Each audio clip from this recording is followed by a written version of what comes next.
Hey, Kingdom Bound family. My name is Mike Wing. I work for Kingdom Bound Ministries, and I am joined by my very special friend, Chris Parker. Hello. I want to tell you a little bit about Chris because maybe you don't know him if you're in the Kingdom Bound family. He's kind of new to Kingdom Bound.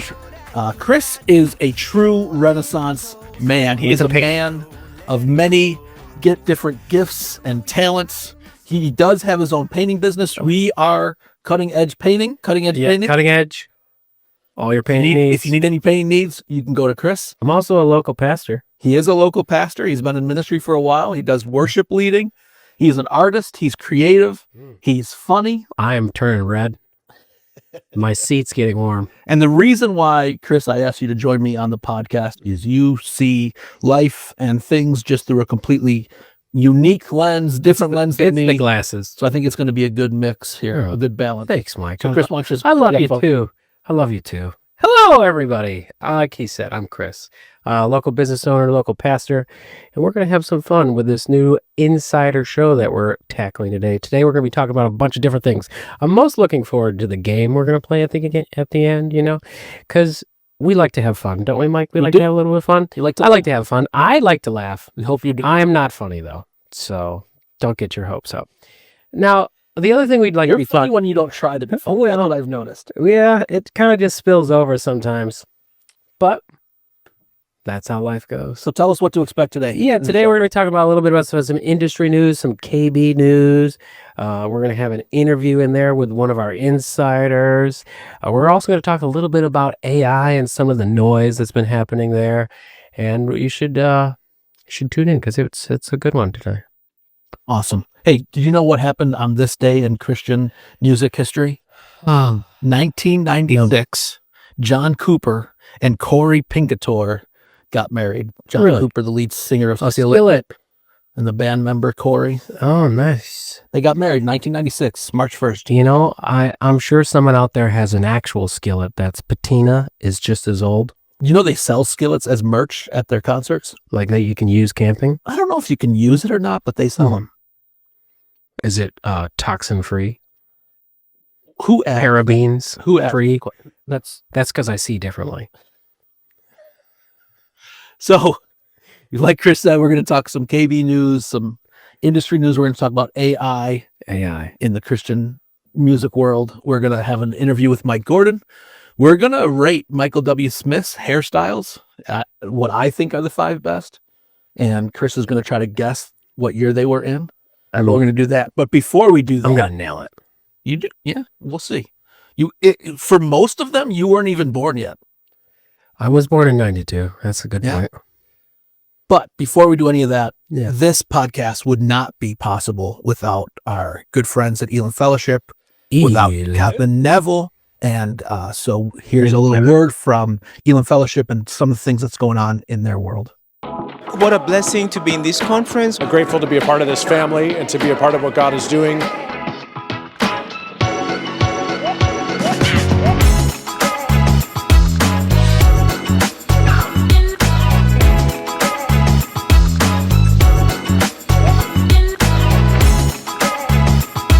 This is a place of transformation. So just being around the presence of the Lord is an opportunity to change, and it's just no greater place to be.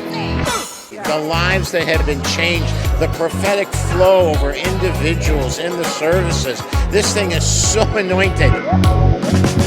It's been a really powerful experience. I think he's sowing the seeds of revival in the fellowship again. I see it everywhere I look.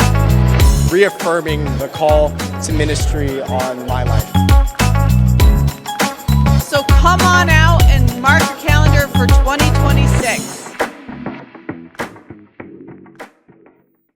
So, Chris, one of the things that we wanted to do in this podcast was talk about stuff going on with Kingdom Bound. Yeah. KB News. Always stuff going on with us. We try to keep things moving and grooving. And so one of the things that I'm really excited about. Someone big's coming to town. Yeah. April 8th at Revive Wesleyan in Hamburg. We got Corin Wells. Oh, what a man. We have Jamie McDonald and Gio, an up-and-coming artist. Nice. Corin Wells is a really fun Christian artist. And I went to the Dove Awards. And does. He's usually the host for that. And he was again? High energy. He did a set, a song, and the set was absolutely amazing. It was so much fun. Huh. He's got a great message, high energy, and he's a pastor. I did hear that. Yeah, so he's a pastor too. Was he always a pastor? Or did he just become No, a, like, how did it work? Something recent. I don't know how it worked. Maybe we That's could ask cool. him when we see him. But that's April 8th at Revive. Revive. You're going to want tickets for that. It's going to be at a great show. Jamie McDonald, Geo. So make sure you check that out. Go to kingdombound.org for tickets. for April that. when? April 8th 8th. at Revive Wesleyan. It's going Revive. to be a great show. Super excited about it. See you there. Also, got some news. You have to make sure that if you're going to our festival in July, Yeah. that you buy your tickets soon because we have a price increase coming up. A hike? Yeah. March 31st, prices are going up for our tickets Yeah. across the board. So make sure you go to our website. Get that savings. Got about a month to do that. That's enough time. And how do you feel about daylight savings time? Do you think we Well, will need it? I mean, I like consistency. So Yeah. no, it would be great to not have it. Does it throw your kids off their sleep pattern? You know, It would always throw my kids. yeah, especially when you like have to wake up earlier or whatever, Yep. But I prefer when you get an hour back. That's nice. It is nice. That's a good little gift from. Yeah. But it still would wreak havoc in my house, Mm. the sleep pattern of my kids. Plus, then the sun isn't out at like dinner time anymore. Yeah, so no, it wouldn't be my thing. It wouldn't So be my to choice. make daylight savings time a little more special enjoyable, we actually have Oh, wow. a Kingdom Bound daylight savings special. savings. Yeah, daylight savings. That's what you should call it. That's exactly That's what we are. Hey, Like Bruno, get on it. A daylight savings savings. Cha-ching. So make sure you check that out. when is daylight savings? I didn't have to look this up and we didn't have to do a second take or anything. I knew No. right off the top of my head that it was March 8th. Daylight savings. Yes. Savings. Kingdom Bound. On March 8th. Look for your April email. March 8th. This We'll is send out an easy. email. It'll be in our social media posts. But yeah, we have a daylight savings special Thank you, March KB. 8th. Price increase March 31st. Make sure you get your tickets for the festival before then. That makes you an insider. So we do want to talk a little bit about what's going on in the Christian industry with music. And Chris, you mentioned the whole AI thing. So Yeah. for people that don't know about it, tell us Yeah, so what's going on. like anything with AI, it's evolving. It's fun. It's mysterious, but not that mysterious because it's simple. That to the top of the charts has floated in the CCM world and some country stations also, and these artists that are maybe there's someone at the stick or the mouse, but it's really just AI music. Yeah. You've heard about this, of course. Oh, yeah. Oh, Yeah. so what do you think about? Yeah, So what Chris is talking about there, yeah, you see a picture of it. he's very handsome. That is not a real person. That is an What? AI generated I want to image. look like that person. That is the quintessential gospel artist musician that AI has created and given the name Solomon Ray. And the person that created them, his name is Christopher Jermaine Townsend, who is a rapper. There he is. There's Right. that picture of the actual person that like is behind Solomon Ray. And his sister, the story goes like his sister was having a hard time, and so he started writing the song to help her cope, and he put into like some kind of AI generator to help him write the song, and out pops this amazing Christian song that rises to the top of the Apple Music charts. And this album that AI Solomon Ray has made was on the top of Apple Music for a week, and it was the most downloaded song. Or streamed or whatever. Yeah, whatever Apple Music does. And people were freaking out about it.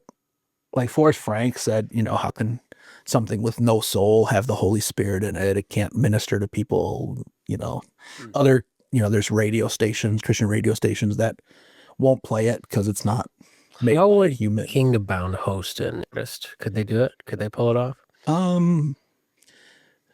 I don't think so. I don't think it would be worth doing. Yeah. You'd be better off putting like a big mask on your head if you didn't want to know people to know who you really are, right? True. What are your thoughts about like AI, like generated Christian music? What do you think?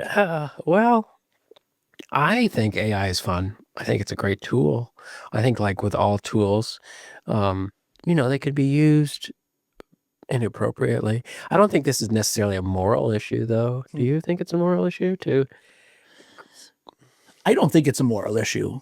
No, I think that this person did something to like connect with someone very special to them and then made it public, and it just happened to take off. But no, I don't think it's a moral issue. I don't know if I agree with like people who are saying, it doesn't have the Holy Spirit in it. It doesn't have a soul. Like that's why we should ban it. I feel like when you talk about morals, like the question I ask, does it point people to Jesus or does it encourage people? Sure. If it does, then I don't see the harm in it. Sure. But it wouldn't be your preference, I would assume. Yeah. I wouldn't listen to it if I knew, I guess. Sure. Would you download that album now that you know that? I mean, I've created some AI songs. It's fun. Oh, yeah. Definitely fun. I mean, you can Celtic Christmas. Boom. Right. You can, I could make a song about whether or not we call it Merry Christmas or Happy Christmas in the style of Bob Marley. It would have it instantly, and it'd be very fun. It's a good time. But in terms of like, it's not my preference no, not my preference. I was talking to an agent about this last week at the We Are Messengers concert. He made a really good point. He talked about like the song might be great and people might love the song, but there's no person to like connect with. And so how could this AI thing, like it's not like it could go on the road like you said, we can't have it at Kingdom Bound. Like there's nothing to create community. I think after seeing a lot of what happens at these concerts that I have to work at and I get to be a part of and the festival, people go to concerts and they follow bands because there's some kind of like connection there. And a band and a speaker, like they can create community. Let me read you this and tell me how this sits with you. So Adam Russell, he's a vineyard guy, pastor person. He creates a whole argument, but then he ends it by saying, maybe the real crisis isn't that AI lacks the Holy Spirit, because that was one of Forrest Frank's point. Yeah. But that we've grown accustomed to worship that could take or leave him. And when I heard that, I was like, oh, Wow. bam. Yeah. Preach, as we say, Mr. Pastor Adam Russell.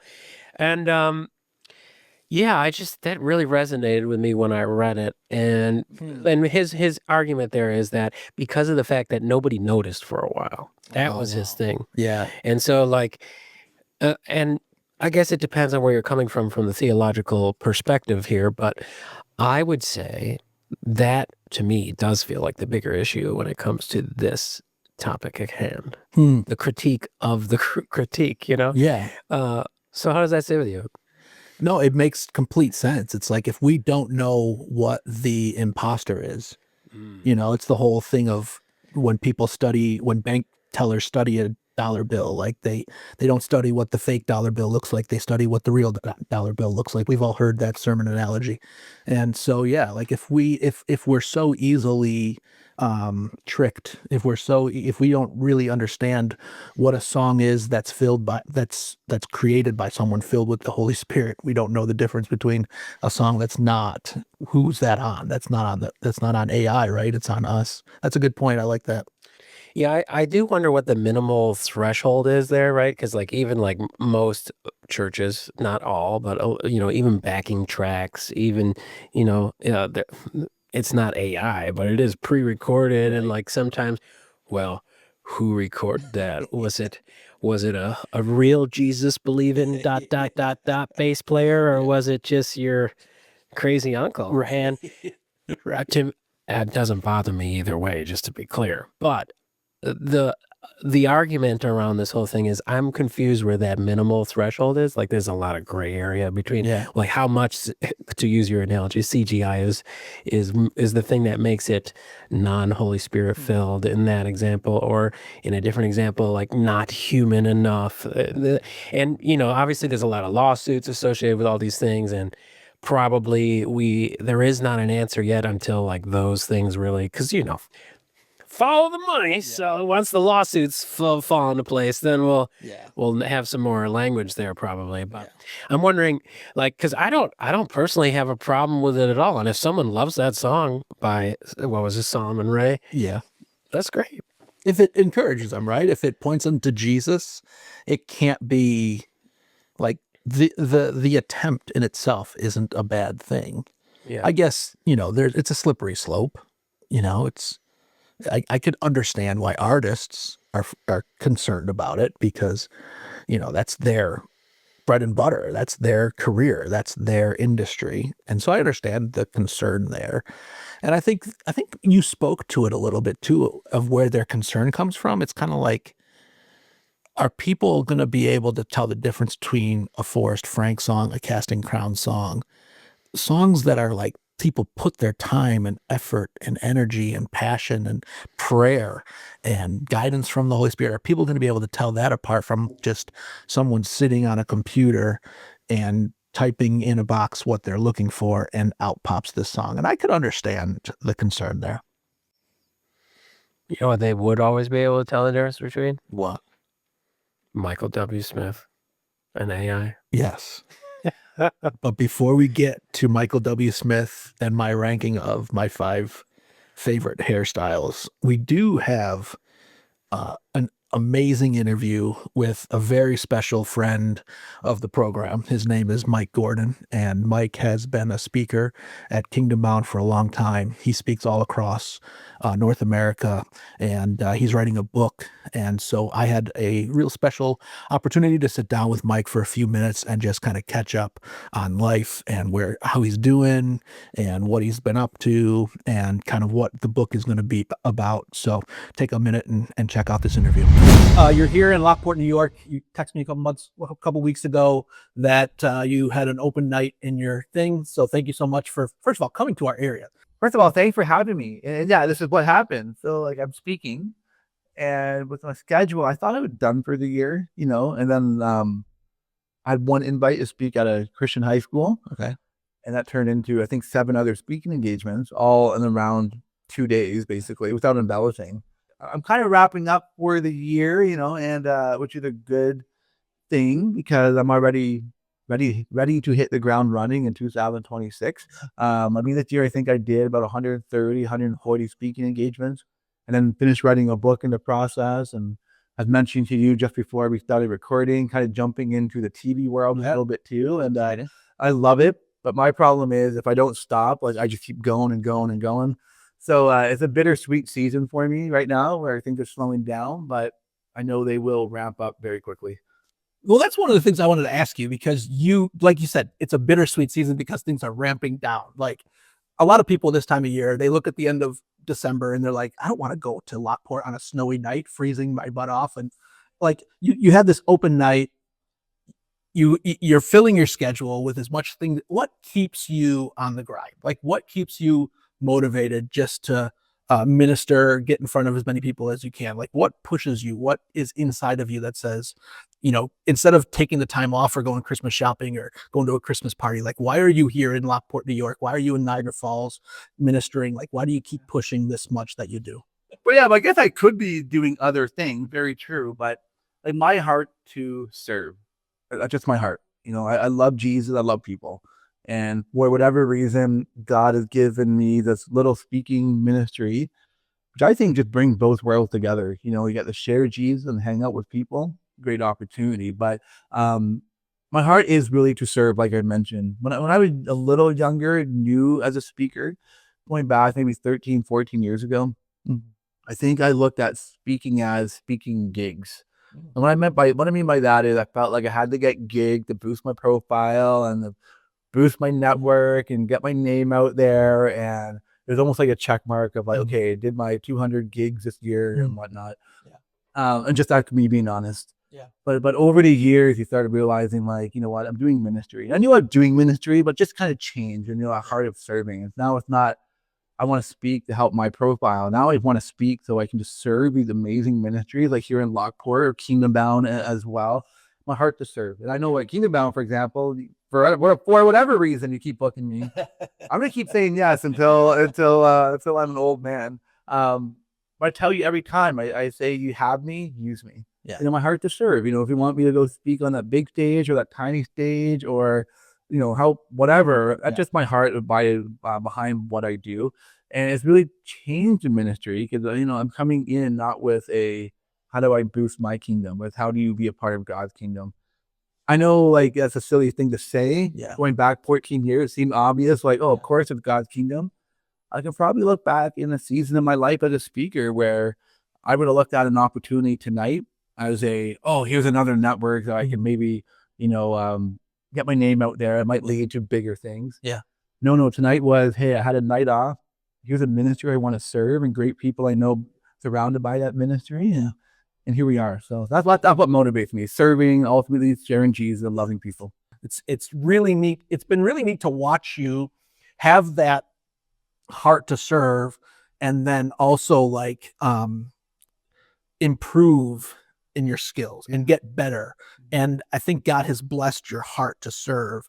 And so it's been really neat. Now, you said you had 135 speaking engagements this year. Is that 135? Yeah. And on top of that, you wrote a book. I wrote a book. How did that come about? Tell me, why did you wake up one morning and were like, I have a book inside of me? Yeah, tell me about that. I wish it was that easy. I think for me, I had an idea for a book a long time ago, but I had no desire to actually write a book. I know it sounds really silly, maybe I did not want to work hard at it. I'm not sure what it is, or maybe PSCD, I failed, too many English classes, and grammar checks. I'm not sure what it was, but for a long time, I wanted to write, but didn't actually want to physically write. Again, very silly. What inspired this whole writing journey I started was a couple of years ago. I was in 2019. I'm about to speak at a Christian conference, a pretty significant conference to me at least. And the day before, I'm rushed to the hospital, and I'm hoping it was just a minor situation, which wasn't the case. Like, I ended up being in the hospital for almost 25 days, literally lost my life in the hospital. And that's not embellishing, like, it was circumstance. Yeah, it was crazy. Yeah. And like, a doctor gave the whole, like, 30% of people die in your situation. So, like, you might, hang in there. I'm not sure if he said hang in there, but good luck, That actually inspired the book. How many well-meaning people messaged me during that time, trying to explain why it happened. So why I was in the hospital, and why I was almost dying, and why I had to cancel an 81 city speaking tour because of it. Like, wow. It seemed like everyone had an answer to the why, and to me, none of those answers made sense. Yeah. And they're all very different. Yeah. So I think what came out of that season was, is there an answer to the why? And I think maybe sometimes we go through hard circumstances, and maybe there is, here's why it happened. I feel there's other times in life you may not get an answer. So that little season of my life stuck with me, and the idea of wanting to write a book. Oh, by the way, I didn't mention wanting to write a book. I had no idea what to write about. That was also problem number 2. But it just seemed like the two worlds came together. And now I had the desire to write, but now something to write about. But the whole book is really about when you go through a hard time, what if you never get an answer? What does that look like? So, it takes on some heavy topics and emotions. Yeah. However, if you heard me speak before, I know you have. I have a very twisted sense of humor, and I love storytelling, and it's just weird all around. Yeah. So the book is like a really weird read of, like, there's some heavy stuff and tons of fun stories. And, I'm just thinking of the person going through a hard time and just feels like they can't get out of bed, or maybe they're going through a brutal, like, divorce, or going through, chemo, and somehow my book landing in their hands. And I just picture people bursting out in laughter, not tears, but laughter, reading the book, in the hardest time of their life, laughing. And I want to bring joy to people, with the book, but also give them peace, knowing sometimes you might not know why it happened, but that's okay. Doesn't change the fact that God loved you. Does not change the fact that He sent His Son Jesus to die for our sins. Like those things are still reality and true, no matter what you're going through. So that's the motivation behind the book. That's why I wrote, and hoping maybe it can help bring joy into someone's life who's going through a hard season. We want God to use like all the things that we think we're good at Yeah. the most. Like we want him to shine a spotlight on those things, but you didn't have anything to write until you went through the worst season of your life that you've ever been through. And isn't it interesting how God will use those really tough times, or the times that you do your best to avoid, or the days that you dread, or the days that you look back on and you just question, but that's what God gives you the book to write about. 100%. And I think I had some good people come alongside me who had to give me that wisdom. I'm Canadian, so I'm not very bright, like gave me that wisdom and said, hey, like you can use this story, you can use, wow, how you saw God through it, a lesson you learned to maybe help other people. I don't want that to be in vain. I don't want that to be a situation where it's almost died. It's like, I'm fine now. I think there's more to it. I think I can take that and was able to kind of package it into some words. And hopefully can use that to just encourage that person who doesn't know why they're going through what they're going through. Keep following, don't give up on Jesus. All right. So the last question, the most important one, the one we want to know the answer of the most, the one that we're going to ask all the people that we interview on our podcast, is a hot dog a sandwich? I have never heard that before. Is a hot dog a sandwich? Is a hot dog a sandwich, in your opinion?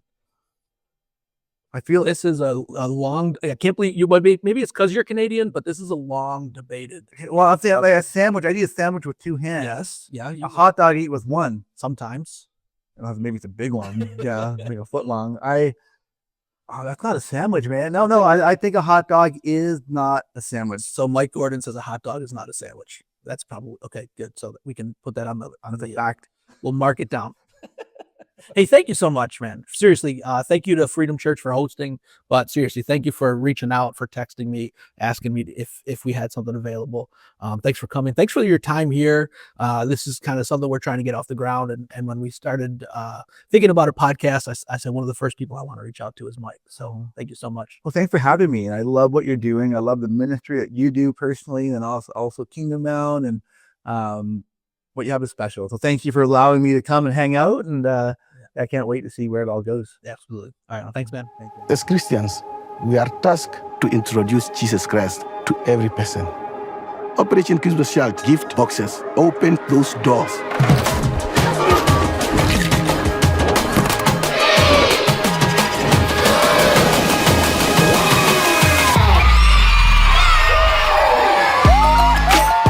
The greatest gift you can give to anyone is a knowledge of God and His Son, Jesus Christ. Through the gift boxes, we are helping churches to see this as an outreach to those that have never heard the gospel. We are seeing children coming to the Lord, taking the gospel back to their families. And the gospel continues to go places where it has never gone before. Every box is an opportunity for a child to hear that Christ came to this earth for them. Keep packing these boxes and continue to pray for these children. God bless you.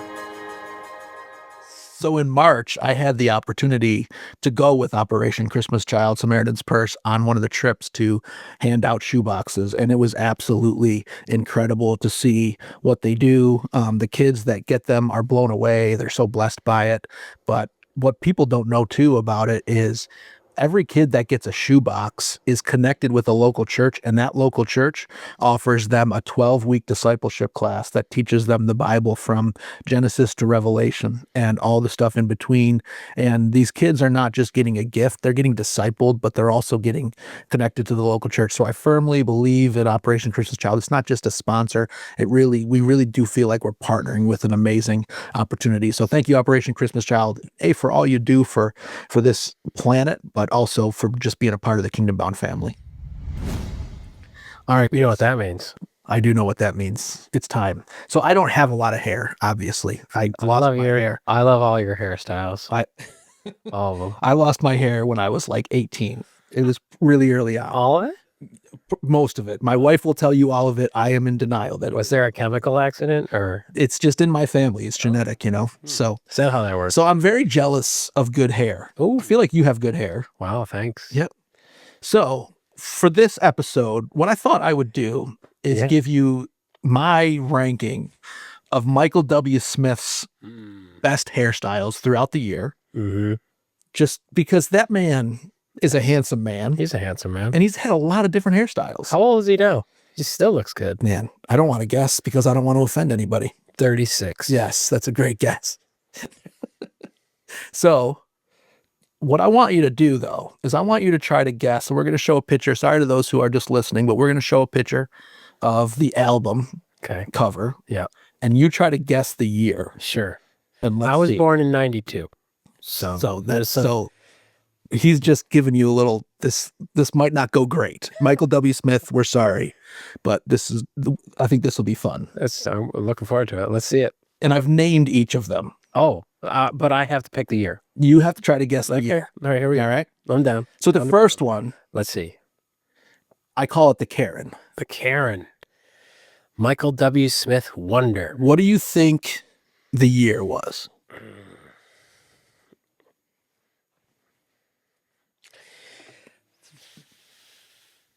2001. 2001? Yeah. Don't let me know if I'm right, because then it will affect, the other ones. You should wait till the end. Or maybe let me know. No, I would have let you know. That was 2010. I feel like that that hairdo is screaming like he just wants to give you his opinion about how coffee in the lobby is too worldly or fog machines are demonic. That's why I call it the Karen. I feel like sure. Like if you had that hairdo. Yeah, forget AI. Yeah. Okay, 2010? 2010.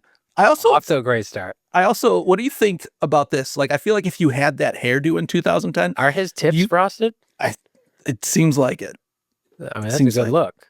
But I feel like if you had that hairdo, the bracelets came with it. Oh, sure. Remember those bracelets? Did you ever? I feel like you had those bracelets. I did not. Luckily. No? I didn't even dress myself today. My wife dresses me. She did a good job. Thanks. So that's 2010. I call it the Karen, and that's the 5th best. That's a great pin for me to do better.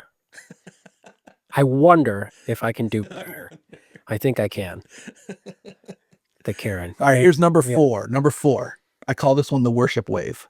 That's the same guy? That's the same. Wow, that's like Tron. So I made this, and I'll give you a minute to think about this. I'm I'll give you some context of why this one. The reason I gave this one number 4 is it really is a personal reason. Okay. It's nostalgic. My dad had that same exact hairstyle. Yeah, I mean, he looks like all the people in that movie, that Jesus People movie. I could show you a picture of my dad with that same exact hairstyle, pretty much from the same year that this album came out. What do you think? What do you think this one's I want to go with 19.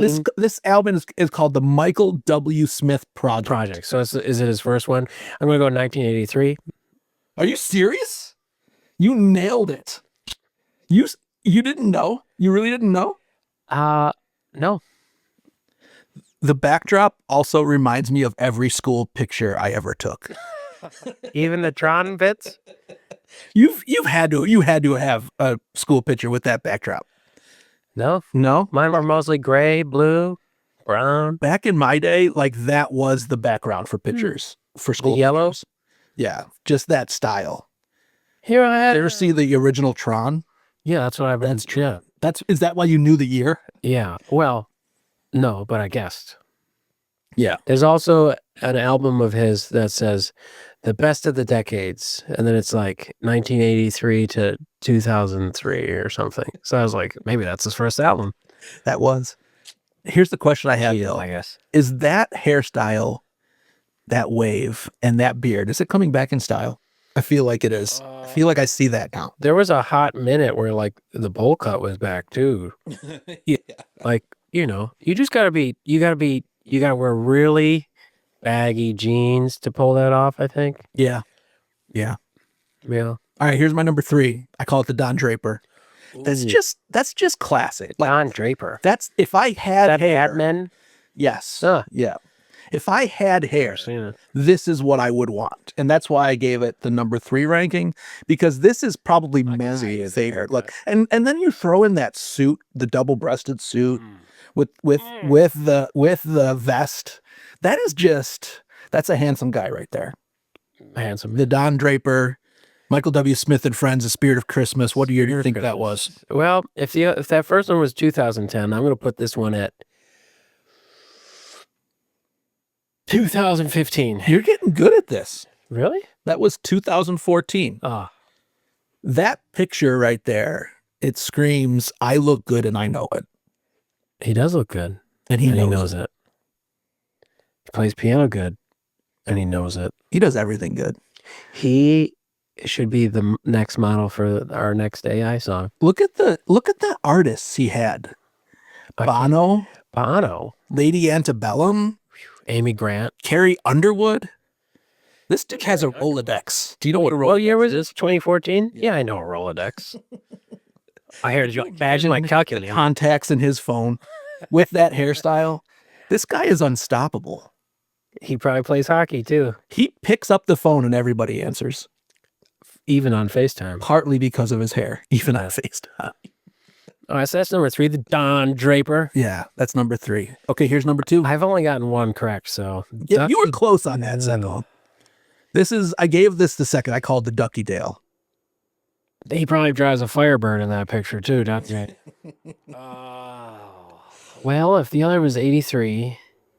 He's got like early Seinfeld vibes. I made the last 2 really difficult. So I'm going to say 19. Oh, but it says greatest hits. Yep. So that's like that assignment when your teacher gives you if you read the directions, you're just supposed to sign your name and hand it in. If I wouldn't have seen greatest hits, I would have said 1989. Well, you should have. You have to remember, this is Michael W. Smith we're talking about. This man has many hits. Yeah, true. By 1989, he had a lot of songs. At least that many, 25. Good guess again. You were right on the nose, 89. Wow. When I think of the 80s, just in general, that's the hairstyle that I picture in my You brain. should reverse osmosis that hair. Just. What do you mean? Like, grow out the sides, have the top gone. Oh, wait, that's just the traditional thing. It looks like he just got done auditioning for Pretty in Pink. He probably did. Lost it. The album says greatest hits, but that might have been arguably his greatest hair. It's pretty handsome. Would you ever rock that? Sure. Why not? The style is definitely coming back in with the blazer and the jean shirt. Yeah. Right there. All right, you ready for my number 1? Number 1. I call it the Barry Gibb. Ooh. This is Michael W. Smith. When I think about Michael W. Smith, that's the hairstyle that I picture. He looks like he belongs on the soundtrack of Stranger Things or something. Michael W. Smith turned to Barry Gibb and he said, "Hold my Aquanet." Oh, go west. Yep, go west, young man. That hair. 91. Close, 90. That hair has more layers than a youth pastor's sermon. Look at that thing. Onions. That's some layer upon layer. Beautiful hair. Now that's not something that's back in style though. So if you had to take the 5, which one would you put at number 1? Based on hair only, it'd be the Tron. Definitely. Oh yeah, you go with the Wave? Yeah, I mean, I want to lead a cult, so you want to lead a cult? You got to look like that. That's my aspirations. A Christian cult, though, right? Well, that's called in harmony. If in Christian talk, that's called a con. Isn't that how you get rich? Quick. I think. So you dealt with definitely the Tron one. What year was Tron? 83? Put that in there because my dad had it. That wouldn't have made the cut if my dad didn't have that. Well, that was 83. Yeah. I mean, the Barry Gibb one's good too, though. That's classic. But that's probably because of the Firebird that I'd want. Yeah. It would be all electric. The Firebird. What do you mean by all electric? What is that? Like a car, an electric. Oh, an electric. Like that's what it would be nowadays. You plug that bad boy in. Yeah. I don't understand I was talking to somebody the other day about electric cars and they're like, yeah, it only takes about 3 hours to fully charge. I'm like, what do you do if you're on a road trip? You get to one of those superchargers. Yeah, but it still takes like 45 minutes. I don't know. I haven't tried. It just seems silly to me. I think I'd put one in if the state paid me. Yeah. That's how it works, right? So you do the wave for your number one. What was the worst that you thought was in there? Probably number one, but that might have just been because of my performance. Yeah. I'm not sure. Okay. I don't know. It just gives me vibes of like, I'm not sure I want to talk to that guy, which is why you named it the Karen. That's exactly why I named it the Karen. It's funny how style changes, isn't it? Yeah. I'm going to make fun of myself someday for exactly how I look now. You'll look at a picture and go like, what was I thinking? I've done that. I'll forgive you. Yeah. You did much better guessing Michael W. Smith's hairstyle years than I thought you would. Renaissance. That's how I describe you. I'll take it all day. Hey, thanks for hanging out with us. This has been fun. It's been fun for us. Hopefully it's been fun for you. We got a couple things to look forward to on our next episode.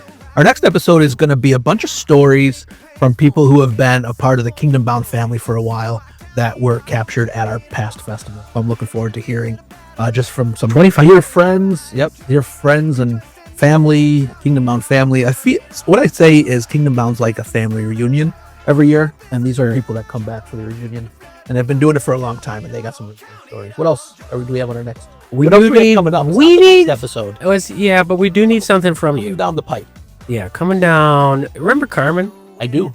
So that's not exactly who I'd pick, but we're going to do this little fun thing that we'd like to hear some impact, dear Lord. We're going to do this fun little thing that we'd love to get some feedback from y'all. And if you take a look at the little banner at the bottom, you'll see where you can email us. We'd love to know. KBinsiderPod at gmail.com. KBinsiderPod at gmail.com for those who are just listening. That is a detail that we knew ahead of time. Now, what we need from you there is we'd love to know just a little input. Hey, who could you bring back if you could? Like, what artist-wise? Carmen, maybe. I don't know. It was just something that popped in my head now. I remember Carmen. I used to go to a summer camp, and every year they would do a puppet show to Carmen's song Champion, and then they would do an altar call. Yeah. Then they would do an altar call, and everybody would say me up a year. And I went up every year. Right? It would scare the heck out of me. How many times have you been saved? 7 or 8, at least. Not 9? 6 or 7. 6, 7. All right, folks, that's it. That's all we got. Thanks for hanging out with us. Mike Gordon says a hot dog is not a sandwich, so that's 1-0. We'll see what our future guests have to say. See ya.